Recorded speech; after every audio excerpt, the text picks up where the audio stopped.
evening, and thanks for your patience. I'm a little late getting up here, so I have a statement at the very beginning here, and then we'll be happy to answer some questions when we're finished with that. But first and foremost, I'd like to again extend my deepest sympathies to the family of Michael Brown. As I've said in the past, I know that regardless of the circumstances here, they lost a loved one to violence, and I know that the pain that accompanies such a loss knows no bounds. On August 9th, Michael Brown was shot and killed by police officer Darren Wilson. Within minutes, various accounts of the incident began appearing on social media, accounts filled with speculation and little, if any, solid, accurate information. Almost immediately, neighbors began gathering and anger began growing because of the various descriptions of what had happened and because of the underlying tension between the police department and a significant part of the neighborhood. The St. Louis County Police conducted an extensive investigation at the crime scene, at times under very trying circumstances, interrupted at least once by random gunfire. Beginning that day and continuing for the next 3 months, along with the agents of the Federal Bureau of Investigation at the direction of Attorney General Eric Holder, located numerous individuals and gathered additional evidence and information. Fully aware of the unfounded but growing concern in some parts of our community that the investigation and review of this tragic death might not be full and fair, I decided immediately that all of the physical evidence gathered, all people claiming to have witnessed any part or all of the shooting, and any and all other related matters would be presented to the grand jury.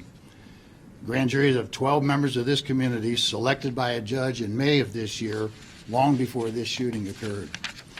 I would like to briefly expand upon the unprecedented cooperation between the local and the federal authorities. When Attorney General Holder first announced the federal investigation just days after the shooting, he pledged that federal investigators would be working with local authorities as closely as possible at every step of the way and would follow the facts wherever they may take us. As General Holder and I both pledged, our separate investigations followed that trail of facts with no preconceived notion of where that journey would take us. Our only goal was that our investigation would be thorough and complete to give the grand jury, the Department of Justice, and ultimately the public all available evidence to make an informed decision. All evidence obtained by federal authorities was immediately shared with St. Louis County investigators. Likewise, all evidence gathered by St. Louis County Police was immediately shared with the federal investigators. Additionally, the Department of Justice conducted its own examination of all the physical evidence and performed its own autopsy. Another autopsy was performed at the request of the Brown family, and all of this information was also shared. Just as importantly, all testimony before the St. Louis County grand jury was immediately provided to the Department of Justice. So although the investigations are separate, both the local and the federal government have all of the same information and evidence. Our investigation and presentation of the evidence to the grand jury in St. Louis County has been completed. The most significant challenge encountered in this investigation has been the 24-hour news cycle and its insatiable appetite for something, for anything, to talk about, following closely behind with the nonstop rumors on social media. I recognize, of course, that the lack of accurate detail surrounding the shooting frustrates the media and the general public and helps breed suspicion among those already distrustful of the system. Yet those closely guarded details, especially about the physical evidence, give law enforcement a yardstick for measuring the truthfulness of witnesses. Eyewitness accounts must always be challenged and compared against the physical evidence. Many witnesses to the shooting of Michael Brown made statements inconsistent with other statements they made and also conflicting with the physical evidence. Some were completely refuted by the physical evidence. As an example, before the results of the private autopsy were released, witnesses on social media, during interviews with the media, and even during questioning by law enforcement, claimed that they saw Officer Wilson stand over Michael Brown and fire many rounds into his back. Others claimed that Officer Wilson shot Mr. Brown in the back as Mr. Brown was running away. However, once the autopsy findings were released showing that Michael Brown had not sustained any wound to the back of his body, no additional witnesses made such a claim. and several witnesses adjusted their stories in subsequent statements.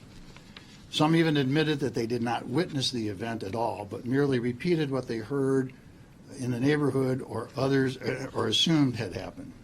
Fortunately for the integrity of our investigation, almost all initial witness interviews, including those of Officer Wilson, were recorded. The statements and the testimony of most of the witnesses were presented to the grand jury before the autopsy results were released by the media, and before several media outlets published information and reports that they received from a D.C. government official.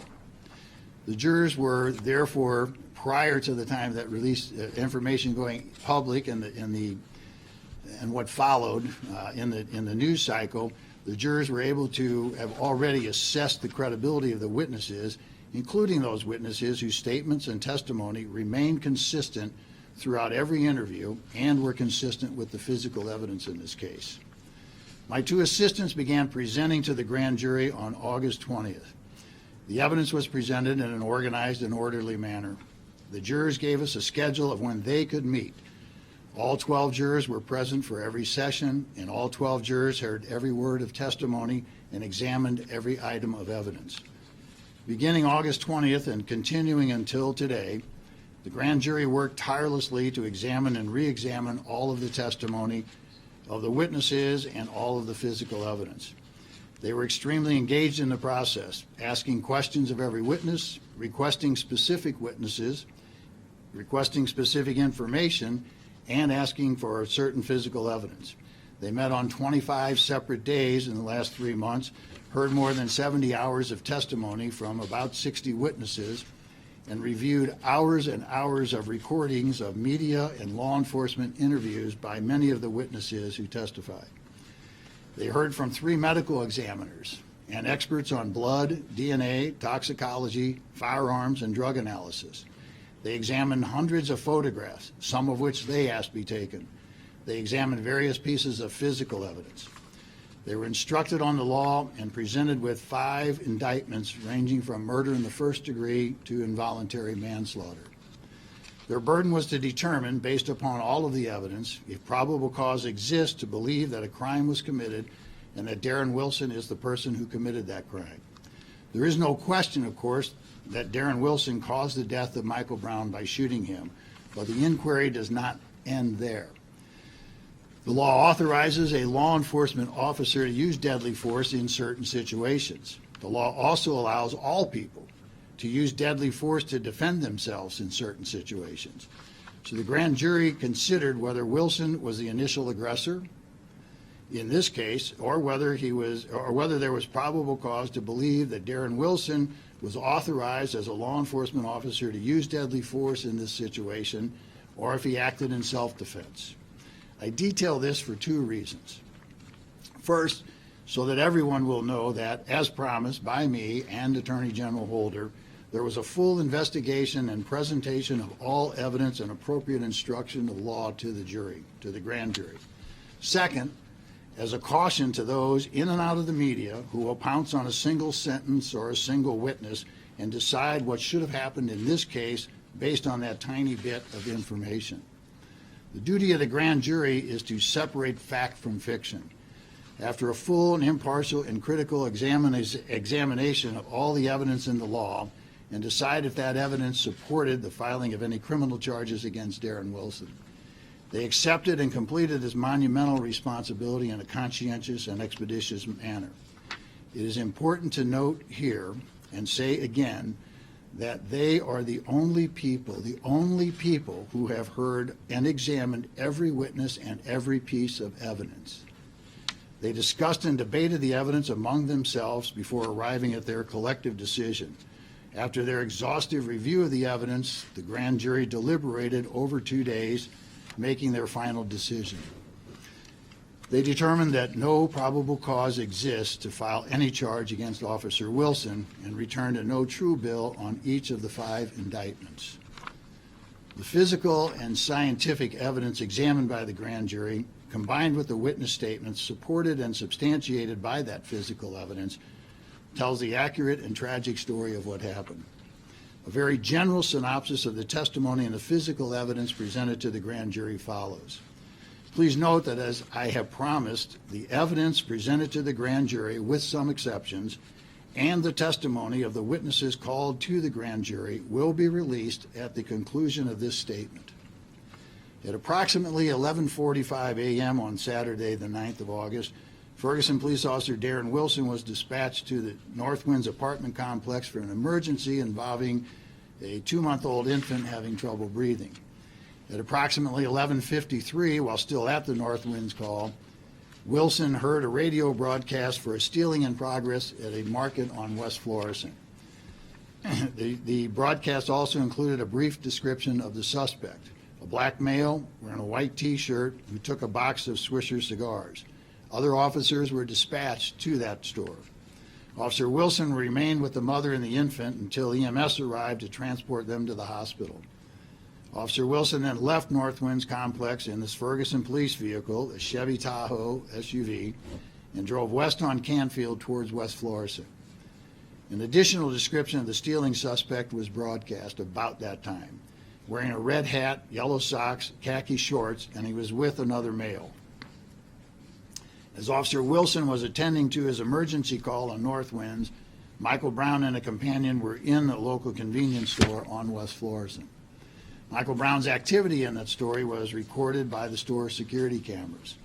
The video, often played following its release in August by the Ferguson Police Department, shows Michael Brown grabbing a handful of cigarillos and heading toward the exit without paying. As Michael Brown and his companion left the store, someone inside the store called the police. After crossing West Florissant, the two walked east on Canfield in the middle of the street, Mr. Brown directly behind his companion. As Officer Wilson continued west on Canfield, he encountered Michael Brown and his companion still walking in the middle of the street. As Wilson slowed or stopped as he reached Mr. Brown, he told them to move to the sidewalk. Words were exchanged, and they continued walking down the middle of the street. As they passed, Wilson observed that Michael Brown had cigarillos in his hand and was wearing a red hat and yellow socks. At approximately 12:02 p.m., Wilson radioed that he had two individuals on Canfield and needed assistance. Officer Wilson backed his vehicle at an angle, blocking their path and blocking the flow of traffic in both directions. Several cars approached from both east and west but were unable to pass the police vehicle. An altercation took place at the car with Officer Wilson seated inside the vehicle and Mr. Brown standing at the driver's window. During the altercation, 2 shots were fired by Officer Wilson while still inside the vehicle. Mr. Brown ran east on Canfield, and Officer Wilson gave chase. Near the corner of Canfield and Copper Creek, Mr. Brown stopped and turned back towards Officer Wilson. Officer Wilson also stopped. As Michael Brown moved toward Officer Wilson, several more shots were fired by the officer, and Michael Brown was fatally wounded. Within seconds of the final shot, the assist car arrived. Less than 90 seconds passed between Officer Wilson's first contact with Michael Brown and his companion and the arrival of that assist car. During the investigation, many eyewitnesses were interviewed by various media outlets. Several others chose not to talk to the media, but contacted law enforcement directly. Witnesses were interviewed by local and federal law enforcement, sometimes together, sometimes separately, but all statements were provided to the other party. All previous statements of witnesses who testified before the grand jury were also presented to the grand jury, whether they were media interviews or whether they were interviews by the FBI or by the county police department. The statements of all witnesses, civilian, law enforcement, and experts, were challenged, of course, by other law enforcement, by the prosecutors, and by the grand jurors themselves. A common and highly effective method of challenging a statement is to compare it to the previous statements of the witness for consistency and to compare it with the physical evidence. Physical evidence does not change because of public pressure or personal agenda. Physical evidence does not look away as events unfold, nor does it block out or add to memory. Physical evidence remains constant and as such is a solid foundation upon which cases are built. When statements change, Witnesses were confronted with the inconsistencies and conflicts between their statements and the physical evidence. Some witnesses admitted they didn't actually see the shooting or only saw a part of the shooting, or only repeating what they had heard on the street. Some others adjusted parts of their statements to fit the facts. Others stood by original statements even though their statements were completely discredited by the physical evidence. Several witnesses described seeing an altercation in the car between Mr. Brown and Officer Wilson. It was described as tussling, wrestling, a tug of war, or just some movement. Several other witnesses described Mr. Brown as punching Officer Wilson while Mr. Brown was partially inside the vehicle. Many of the witnesses said they heard a gunshot while Mr. Brown was still partially inside the vehicle. At least one witness said that no part of Mr. Brown was ever inside the vehicle and that the shot was fired through an open window while Mr. Brown was standing outside. The vehicle and Officer Wilson's clothing and equipment were examined by various technicians and scientists. Mr. Brown's blood and/or DNA were located on the outside of the driver's door. His blood and DNA were also found on the outside of the left rear passenger door of the police vehicle. Mr. Brown's blood or DNA was found on the inside of the driver's door, the upper left thigh of Officer Wilson's pant leg, the front collar of Officer Wilson's shirt, and on Officer Wilson's weapon. Additionally, a bullet fired from Officer Wilson's weapon was located inside the driver's door. The shot was fired from inside the vehicle, striking the door in a downward angle at the armrest. The second bullet was not recovered. Regarding the gunshot wound to Mr. Brown, it should be noted that the 3 separate autopsies were conducted.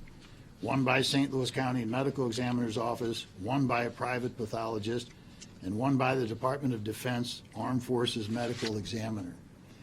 The results of all 3 autopsies are consistent with one another in all significant respects. Mr. Brown had a gunshot graze wound of the right thumb. The path of that bullet is away from the tip of the hand. Soot, consistent with a close range gunshot, is present inside that wound. Officer Wilson also had a medical examination which indicated some swelling and redness to his face. Almost all witnesses stated that after they heard the shot fired while Mr. Brown was at the car, he hesitated and then ran east on Canfield. Most stated that almost immediately, Officer Wilson got out of his vehicle and chased after him. Some witnesses stated Wilson fired at Mr. Brown as he chased after him, striking him. At least one witness saying he struck, or one of those shots struck Mr. Brown. Others stated that he did not fire until Mr. Brown turned and came back toward Officer Wilson. At least one witness stated that as Officer Wilson got out of his vehicle, he shot Mr. Brown multiple times as Mr. Brown stood next to the vehicle. Yet another witness stated that Officer Wilson stuck his gun out the window and fired at Mr. Brown as Mr. Brown was running. One witness stated there were actually 2 police vehicles and 4 officers present, but only one officer fired a weapon. Most witnesses agreed that near the corner of Canfield and Copper Creek, Mr. Brown stopped and turned around facing Officer Wilson. Some said Mr. Brown did not move toward Officer Wilson at all, but was shot multiple times as he stood near the corner with his hands raised. In subsequent interviews with law enforcement or their testimony before the grand jury, many of the same witnesses acknowledged that they didn't actually see the shooting. Some were running for cover, some were relating what they heard from others, or as I said, what they assumed happened in that case. Several other witnesses maintained their original statement that Mr. Brown had his hands in the air and was not moving toward the officer when he was shot. Others said that he was shot, Several witnesses stated that Mr. Brown did not raise his hands at all, or that he raised them briefly and then dropped them and turned toward Officer Wilson, who then fired several rounds. Other witnesses stated that Mr. Brown stopped for a very brief period, then moved toward Officer Wilson again. One described his movement toward Officer Wilson as a full charge. According to some witnesses, Officer Wilson stopped firing when Mr. Brown stopped moving toward him, and resumed firing when Mr. Brown started moving toward him again. These witnesses did not make any statements to the media. The description of how Mr. Brown's hands raised his hands or the position of his hands is not consistent among the witnesses. Some described his hands as being out to his side. Some said in front of him with his palms up. Others said his hands were raised near his head or were by his shoulders. Still others said they were in front of his chest or down by his stomach. Others described his hands as being in a running position or in fists.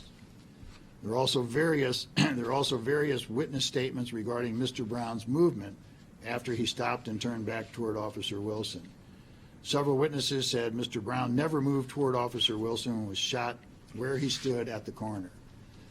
Most said that the shots were fired as he moved toward Wilson. Mr. Brown's movements were described as they said on walking, moving fast, stumbling, or a full charge. Like other aspects of this case, the varying descriptions were sometimes provided by the same witnesses in subsequent statements or testimony. The entire area was processed by the St. Louis County Crime Scene Unit. A total of 12 rounds were fired by Officer Wilson. 2 shots at the car, 10 more shots farther east on Canfield. Mr. Brown sustained a graze wound to his thumb while standing next to the vehicle. He sustained 6 or 7 more gunshot wounds, depending upon whether one of the shots was an entry or a re-entry wound. Mr. Brown sustained a second graze wound, another graze wound, to his right bicep.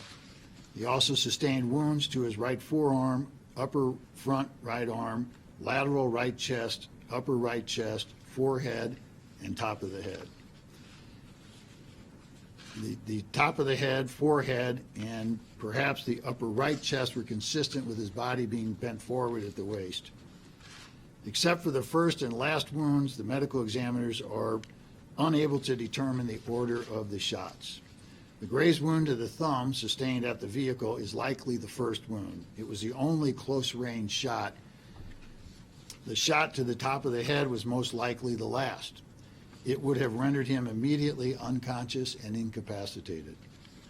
Mr. Brown's body was located approximately 153 feet east of Officer Wilson's car. Mr. Brown's blood was located approximately 25 feet farther east, past his body. A nearby tenant during a video chat inadvertently captured the final 10 shots on tape. There was a string of several shots, followed by a brief pause, followed by another string of several shots. As I stated earlier, the evidence and the testimony will be released following this statement. I'm ever mindful that this decision will not be accepted by some and may cause disappointment for others. But all decisions in the criminal justice system must be determined by the physical and scientific evidence and the credible testimony corroborated by that evidence, not in response to public outcry or for political expediency. Decisions on a matter as serious as charging an individual with a crime simply cannot be decided on anything less than a complete critical examination of all available evidence. Anything less is not justice. It's my sworn duty and that of the grand jury is to seek justice and not simply obtain an indictment or a conviction. I do want to say that, look, during this extremely tense and painful time that we have, the citizens of this community should be, and I know are, very mindful of the fact that the whole world is watching and watching how we respond and how we react. And I would urge each and every one of them that with the loss that was suffered by the Brown family, no young man should ever die. This is a loss of a life, and it's a tragic loss regardless of the circumstances. But it's opened old wounds, and it's given us an opportunity now to address those wounds, as opposed to in the past where they just fade away. For how many years have we been talking about the issues that lead to incidents like this, and yet after a period of time, it just sort of fades away. So I urge everybody who's engaged in the conversation, who's engaged in the demonstrations, to keep that going, to stay with that, not to let that go, and to do it in a constructive way, a way that we can profit from this, a way that we can benefit from this by changing the structure, by changing some of the issues, by solving some of the issues that lead to these sorts of things. I join with Michael Brown's family and with the clergy and with anyone else and everyone else, the NAACP and the, the Urban League, and every government official and every private citizen that you've heard in urging everyone to continue the demonstrations, continue the discussion, address the problems, but do so in a constructive way and not in a destructive way. So I have time for a few questions.